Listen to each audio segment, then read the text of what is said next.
estaba contando a César que ya entramos esta semana de las vacaciones. El lunes ya empezamos la vida acá en Chile. Acá el verano es diciembre, enero y febrero, pero en realidad se siente calorcito enero y febrero. El invierno dura casi, o el frío dura casi 10 meses. Nos quedan 25 días de verano, 25 días de luz, así rico y de solecito rico. Y es interesante porque todo el año todo el mundo espera como o anhela el calor, pero hay un punto en que el calor es tan intenso que entonces la gente se queja y se hace el chiste de que son team queja porque en el verano quieren invierno y en invierno quieren verano. Pero en estos días estábamos caminando bueno, estábamos caminando por la calle y había un sol tan intenso que me hizo pensar un poquito en la imagen del desierto. Imagínese uno caminar por el desierto, imagínese uno quemándose, digamos, con este desierto. Y imagínense ustedes poner el pie en la arena de un desierto. Creo que, bueno, el desierto tiene muchas implicaciones en la Biblia y muchas implicaciones en la vida, pero cuando no es, digamos, el paso del éxodo o el camino por el desierto, creo que uno puede ver el desierto un poco con desesperanza, ¿cierto? Imagínense una persona sin zapatos, en la arena, quemándose, mirando el horizonte, desesperanzado. Los pies empiezan a hundirse en la arena, ¿cierto? Lentamente, la resequedad del suelo, el calor, el agua, el no tener algo para beber, que no haya una brisa, ni una sombra, ni una pizca de nada, ni de comida, ni de agua en kilómetros. Qué angustia sentir que uno a dónde cojo, ¿cierto? Camino para la derecha y no encuentro nada de camino para la izquierda y tampoco. Bíblicamente el desierto no es solo un lugar físico, ¿cierto? Sino también una metáfora de la vida y de la vida sin dirección, de la vida sin propósito, de la vida sin esperanza. Y es muy probable que el pastorado en algún momento nosotros nos hayamos sentido como en el desierto, ¿cierto? Es probable que en la vida del pastor y en los años de cuidar el rebaño podamos sentir que estamos como en el desierto o que estuvimos como en el desierto, quemados, agotados, desesperanzados, sin un norte. Y bueno, no podemos atribuirle esa situación o esa sensación del desierto a una sola causa, ¿cierto? Hay muchas causas, muchas razones, pero en Jeremías sí se presenta una causa. Podríamos intuir una de esas causas a la luz de Jeremías. Este profeta anunció que el desierto era el destino de aquellos que, así como el pueblo de Judá en tiempo de Jeremías, se habían apartado del corazón de Dios. Y uno siempre se pregunta cuando va a predicarle a pastores si estos textos del desierto caben para la vida de un pastor o más bien se queda como para los hermanos de la iglesia. La pregunta para nosotros sería, ¿es posible que nosotros nos sintamos en el desierto por la causa que dice Jeremías? ¿O realmente es que los pastores nunca tenemos esta situación de alejarnos de Dios y es una situación más para la iglesia y para los filigreses de la iglesia? Bueno, en Jeremías 17 hay una advertencia directa y clara. Creo que no hay nada nuevo bajo el sol, es algo que como pastores, estudiosos de la palabra, ya lo sabemos, ya lo conocemos, quizás es la cosa más básica del Evangelio, pero es algo en lo que el Señor nos ha estado hablando a Julián y a mí en los últimos tiempos. Quizás a veces recordar el ABC del Evangelio es importante. Como ustedes saben, Jeremías dedicó su vida a hablar con el pueblo de Israel. Él anunció el juicio porque el pueblo entró en una degradación espiritual, social y ética profunda, pero también anunció una esperanza de vida conforme al corazón de Dios. Jeremías fue quien anticipó que el pueblo, si seguía por el camino que iba a ser atacado por Babilonia y como era costumbre, pues el pueblo no escuchó. El libro de Jeremías por lo menos tendría a grandes rasgos dos partes. Lo que habla Jeremías antes del exilio y lo que habla durante el exilio. El capítulo 17 es una advertencia antes del exilio. Y quisiera leerles la primera parte de Jeremías 17, este consejo sencillo pero profundo para nosotros hoy. La primera parte dice, el pecado de Judá está escrito con cincel de hierro, grabado está con punta de diamante sobre la tabla de su corazón y sobre los cuernos de sus altares. Aún sus hijos recuerdan sus altares, las imágenes de Aserá, junto a los árboles frondosos sobre las altas colinas y sobre mi montaña campo abierto. Así que entregaré como botín tu riqueza, tus tesoros y tus altares paganos, con todos tus pecados en todo tu territorio. Por tu culpa perderás la herencia que yo te había dado. Te haré esclava de tus enemigos en un país para ti desconocido, porque has encendido mi ira, la cual se mantendrá ardiendo para siempre. Este capítulo inicia con el contexto del estado espiritual de Israel. Y la primera palabra ya nos, o la primera línea ya nos contextualiza, pero con una descripción fuerte y un poco trágica. El pecado de Judá está escrito en hierro. Esta es una declaración muy fuerte. Es como si la escritura de hierro nos da la idea de que es algo permanente, no se borra. Si uno escribe sobre la arena, llega a la hora del mar y se lleva lo que está escrito, pero escribir sobre hierro implica que ha habido una intencionalidad de mantener esta escritura permanentemente. Es una declaración fuerte de la insistencia del pueblo de Dios en seguir pecando, de eso, de aferrarse a sus ideas y a su pecado. Y uno por el contexto bíblico y el contexto de Jeremías podría resumir la vida espiritual del pueblo de Dios en dos palabras: idolatría y maldad. Como sabemos, la idolatría está relacionada con poner nuestra confianza en cualquier cosa o cualquier persona que no es Dios. Israel se fue desviando de su identidad espiritual y empezó a vivir el sincretismo religioso. Empezaron a mezclar o a mezclarse con otras religiones. El sincretismo es cuando yo pierdo la perspectiva bíblica y la mezclo con otras afirmaciones o con otras creencias que no tienen nada que ver con la palabra de Dios, pero que de alguna manera logro justificar y logro entremezclar dentro, no solamente dentro de mi discurso, sino dentro de mi cosmovisión, dentro de lo que yo asumo como parte de la vida.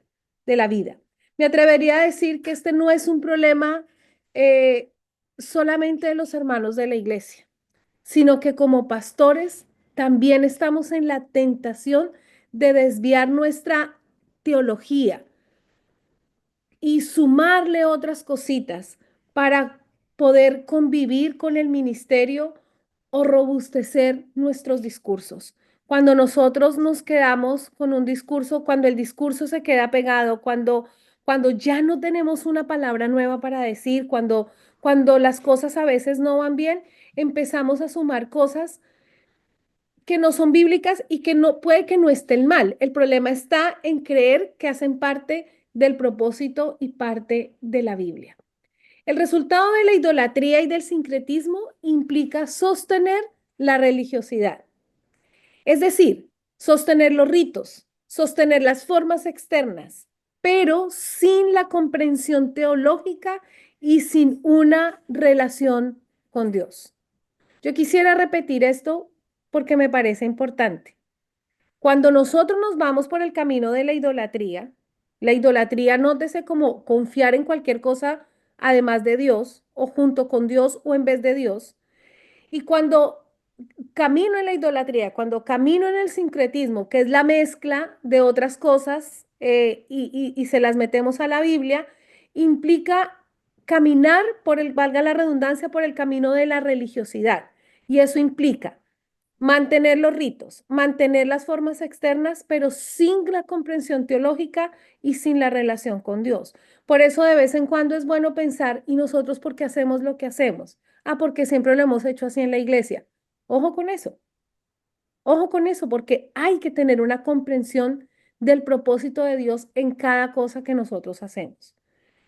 Y Pastor César comentaba en una reunión que tuvimos con el equipo de Coinonos que hay estadísticas y hay estudios que indican que los pastores no estamos leyendo la palabra y que leemos la palabra solamente para las predicaciones. Eso ya nos dice que nosotros estamos en un riesgo vital. Eso ya nos dice que algo está pasando y muy probablemente que la religiosidad se está haciendo más visible en nuestras iglesias. De alguna manera, sabemos que en la vida pastoral nos cuesta mantener la relación estrecha con el Señor. Eso es una verdad. Cuesta orar, cuesta leer la palabra, además de lo que estudiamos para predicar. El camino de la religiosidad entonces se vuelve un camino un poquito más sencillo, ¿cierto? Hagamos esto, esto, esto, y con eso cumplimos un estándar de lo que creemos que es la manera en que debe dirigirse la iglesia. Y saben una cosa, la religiosidad es como el racismo. Yo estudié educación intercultural acá en Chile y quisiera hacer esta comparación. Estudié por 4 años el tema del racismo y uno le pregunta a cualquier persona si es racista y ustedes qué creen que van a responder. No, obvio, no. Además, con un no enfático, ¿cómo se le ocurre decirme a mí que yo soy racista? Y en realidad, yo creo que cada persona tiene algo de racista o algo de segregador, porque es inherente al ser humano, ¿cierto? Les cuento una anécdota súper chica. Yo estaba haciendo este estudio, estaba contra el racismo y resulta que estaba esperando muy de mañana a un compañero de la oficina que me iba a llevar a un pueblo para hacer un trabajo y había un señor de corbata y había un chico mal vestido, más bien como ñerito. Y yo me asusté y dije, me van a robar, me hice al lado del de corbata y bueno, para cortarles el cuento que es largo, el muchacho estaba esperando que abrieran un estacionamiento y él trabajaba en el estacionamiento. Y yo me sentí súper mal y yo le decía, Señor, ¿qué tan segregadores somos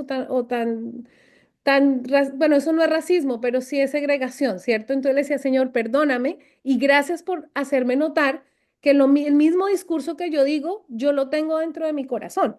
Entonces, la religiosidad es un poquito como el racismo. Si usted le pregunta a un pastor o si yo les pregunto pastores en esta mañana, ¿ustedes creen que son religiosos?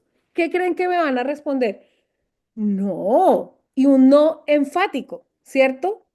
Un no, o sea, muy seguro de que no son religiosos, que no somos religiosos. Pero la verdad es que esa respuesta solamente nos la puede dar el Señor.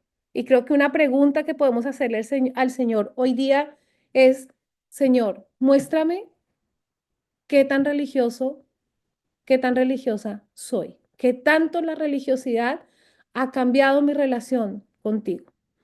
Bueno, en consecuencia de la religiosidad, mis acciones terminan alejadas del plan de Dios. Esto fue lo que le pasó a Israel.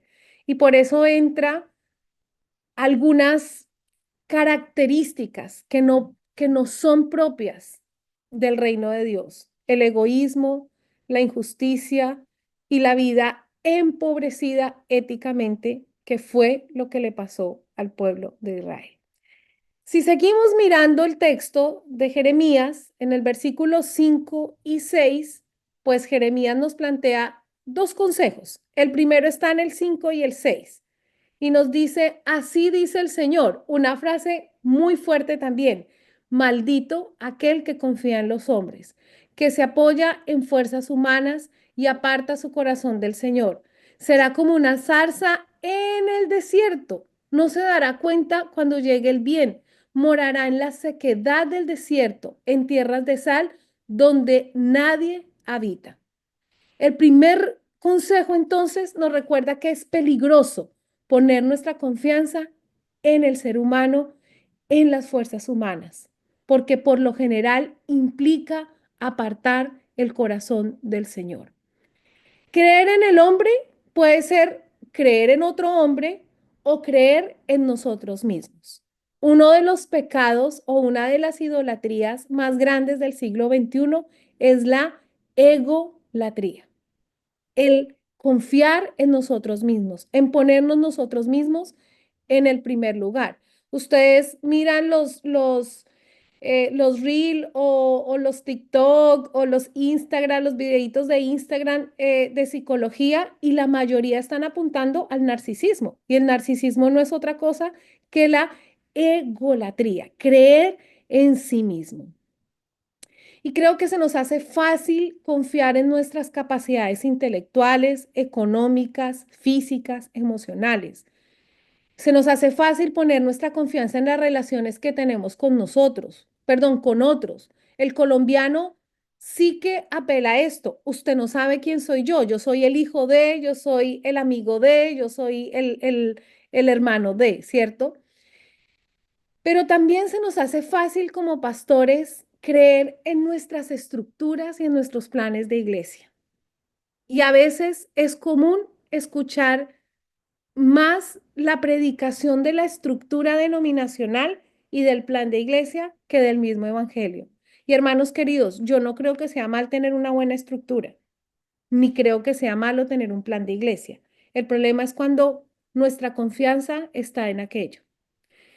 Claro que es bueno confiar en nuestras capacidades, por supuesto, en lo que somos, en lo que hacemos, pero el punto no es este, el punto es dónde está el corazón de nuestra confianza. Tenemos que aceptar que tenemos limitaciones y tenemos que reconocer que somos frágiles.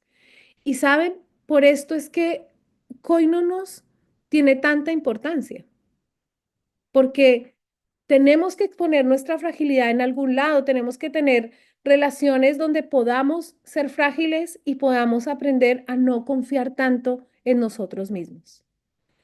Si nos preguntaran en esta mañana, ¿cuál es la roca de nuestro ministerio? Claro que todos diríamos, Jesús es la roca del ministerio, Él es la cabeza de la iglesia.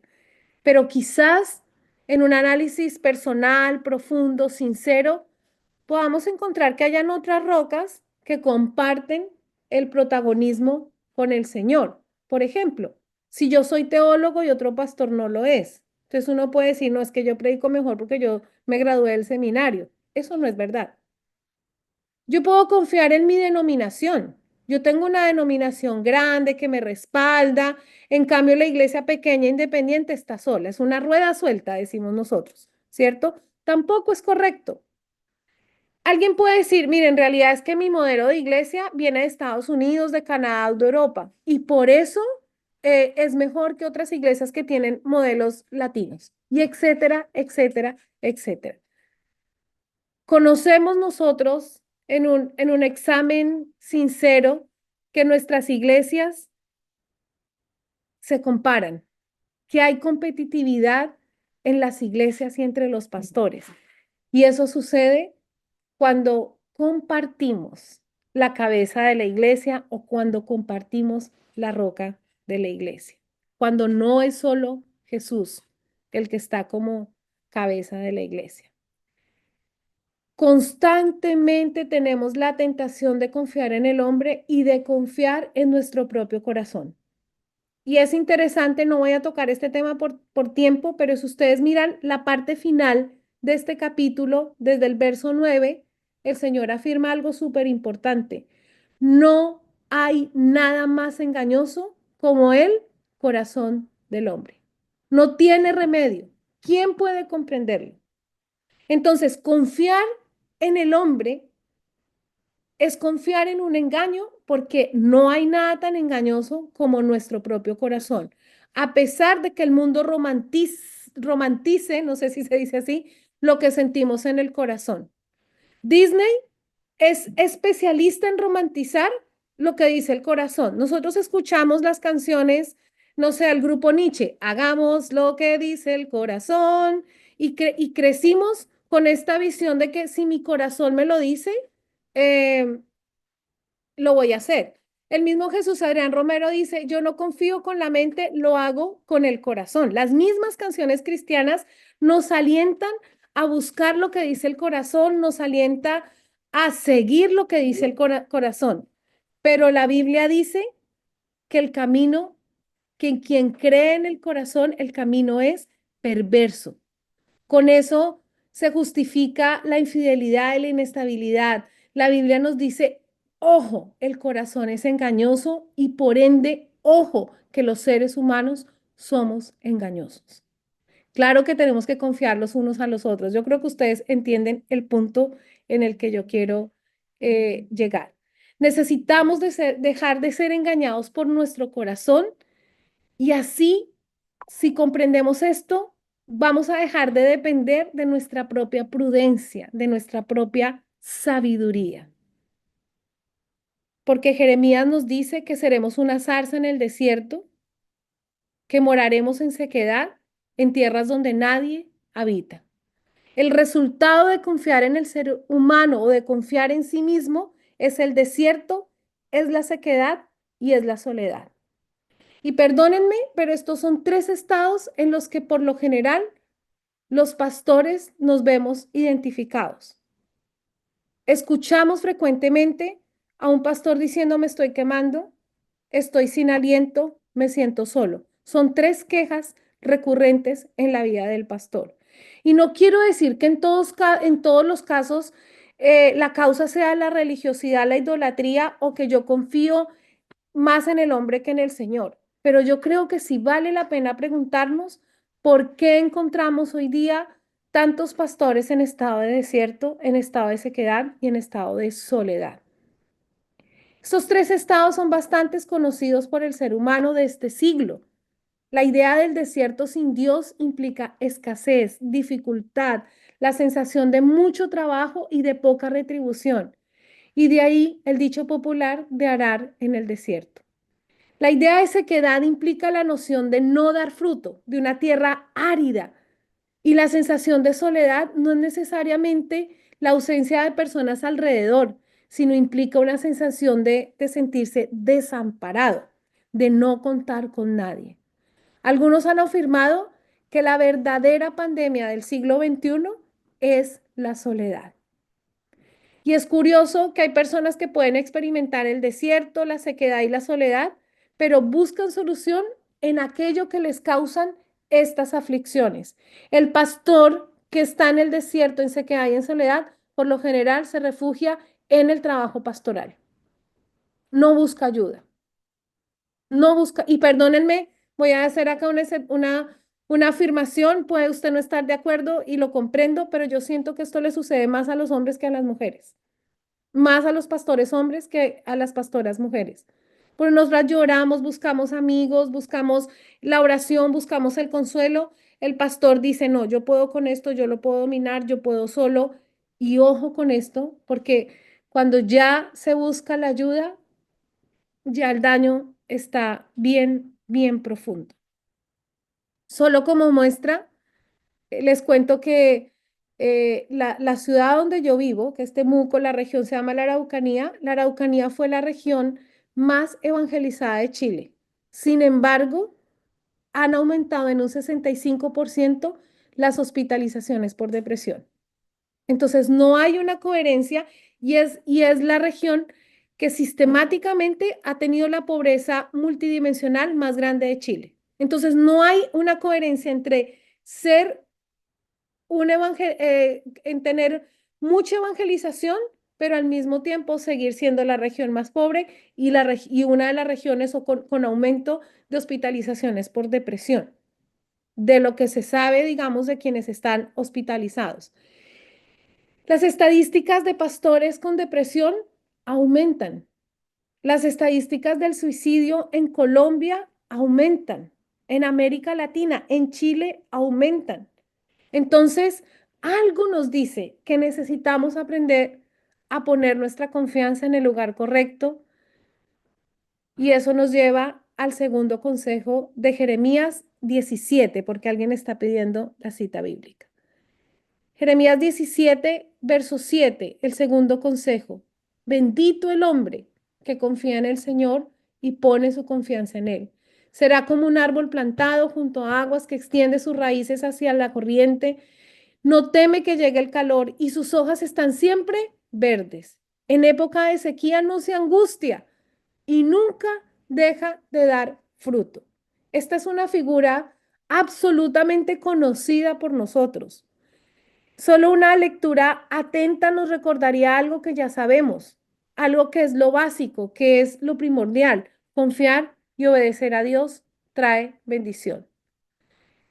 Esta porción tiene un eco al Salmo 1 y usa esa figura tan hermosa del árbol plantado junto a las corrientes de agua. Esta hermosa simbolismo nos recuerda la vitalidad y la estabilidad. Este árbol no tiene temor al calor ni a la sequía, no tiene temor al desierto. Sus hojas permanecen verdes, sigue dando fruto, lo que representa el propósito de Dios en nuestra vida, la vida abundante y fructífera de un creyente que confía en Dios. Eso quiere decir que tenemos asegurada la bendición y, si me permiten la palabra, la prosperidad, porque la pone Jeremías. El pasaje promete que aquellos que confían en el Señor serán bendecidos, incluso en tiempos difíciles. Es decir, la bendición no es que estemos libres de los momentos difíciles, ni del calor, pero sí estamos asegurados de que no estamos solos, que tendremos la capacidad de atravesar por el valle de sombra de muerte. Esta confianza nos asegura la fructificación continua. Notemos que el mundo lo que nos propone, y ha llegado a la iglesia esto, es la productividad. La productividad se refiere a la capacidad de generar resultados, cumplir objetivos o producir bienes y servicios en un tiempo determinado. ¿Cuánta gente hay en la iglesia? ¿Cuánto ha crecido la iglesia? ¿Cuántos vienen, o sea, las estadísticas y cuántos son los diezmos? Y miren, yo no digo que eso sea necesariamente malo, siempre y cuando no vivamos para la productividad en la iglesia. No es malo, el problema es que somos valiosos para el mundo mientras seamos útiles para la producción. Uno muchas veces escucha que los hermanos o que los pastores, por decirlo claramente, a veces criticamos a las iglesias pequeñas. Vea, esta iglesia pequeña con 15 personas, con 20 personas por 20 años. Bueno, no deberíamos medirnos por la productividad dentro de las iglesias. La propuesta bíblica es que nos preocupemos mucho menos por ser productivos y más bien concentremos nuestra fuerza, nuestra energía en ser fructíferos. Esa es la propuesta bíblica. El fruto viene de adentro. Está relacionado con nuestra relación con Dios. Implica prosperidad en todo lo que hacemos, pero sobre todo implica la durabilidad. El árbol que está junto a la laguna, junto al agua, junto a la corriente de agua, da fruto y su hoja no cae. Es distinto ser productivos que ser fructíferos. Y obviamente Jesús lo dijo en Juan 15. Yo soy la vid verdadera y ustedes son las ramas. Si permanecen en mí, darán fruto, mucho fruto y más fruto, pero lejos de mí, nada pueden hacer. Entonces, la confianza en Dios está arraigada en la comprensión de que Él es fiel y digno de confianza.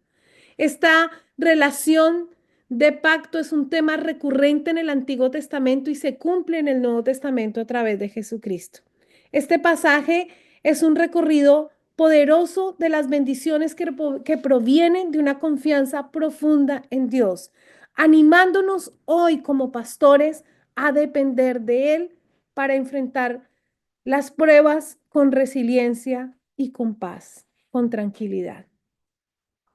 ¿Cómo vivimos nuestro pastorado? Bueno, tenemos dos modelos aquí, ¿cierto? Confiar en el hombre o confiar en Dios. Eso suena hasta cliché, pero es así de básico. Y quisiera terminar solamente mencionando dos cosas acerca de que podemos relacionar con el árbol, ¿cierto? Con este árbol junto plantado a corrientes de agua. Podemos sentir que somos como el árbol, quizás, y a veces sentimos que somos ese árbol, pero en distintas estaciones. Una de las cosas bonitas acá es que las estaciones son bien marcadas. Y cuando estamos en invierno, pues todas las hojas ya han perdido los árboles han perdido sus hojas en otoño. Y uno sabe que vuelve la primavera y vuelve a retoñar. Inclusive al frente de mi casa hay un árbol que pierde todas las hojas y cada primavera las hojas salen de diferentes colores. A veces es un árbol amarillo intenso, después es otro árbol fucsia intenso y uno nunca sabe en cada primavera de qué color van a salir las hojas. Quiero mencionar esto porque es probable que nosotros sintamos que estamos como ese árbol, que sí estamos plantados ahí en la corriente de agua, pero quizás estamos atravesando por un invierno o por un otoño, que uno siente que la hoja se va cayendo y otra, y el árbol no puede detener la caída de las hojas. Pero después del invierno viene la primavera, ¿cierto? Y uno sabe que el Señor le permite a uno volver a reverdecer y volver a florecer. Y creo que esa es la esperanza que nosotros tenemos. Y hay personas que claramente pueden sentir que están plantadas como en el desierto, que no encuentran esa fuente de agua para mantener su fruto y para mantener sus hojas. Lo lindo del Señor es que el Señor siempre puede replantarnos en otro lugar, puede llevarnos junto a las corrientes de agua. Y la invitación para esta mañana, esta es la primera reunión de Coinonos, es que podamos pensar en nuestra salud espiritual como pastores. La invitación en esta mañana es que podamos preguntarnos si es que nosotros estamos siendo idólatras, ególatras, si es que la religiosidad está presente en nuestra vida y si es que notamos algunos de los efectos que hemos mencionado como el desierto, la sequedad y la soledad. O si es que estamos confiando en el Señor y podemos ver en nosotros un ministerio lleno de fruto constantemente. La verdad es que el Señor está para nosotros, el Señor está para restaurarnos. Si es el primer caso, podemos arrepentirnos y podemos pedirle al Señor que nos permita reverdecer. Y también podemos buscar ayuda. Este grupo es para eso, ¿cierto? César y el equipo están dispuestos para ayudarnos. Y si estamos en el segundo caso, siendo árboles frondosos, bueno, quizás necesitamos acoger a otros, ayudar a otros y orar los unos por los otros. Que el Señor nos bendiga y que el Señor nos ayude a, a encaminarnos desde lo más básico y permanecer en la confianza y en la fe en Él.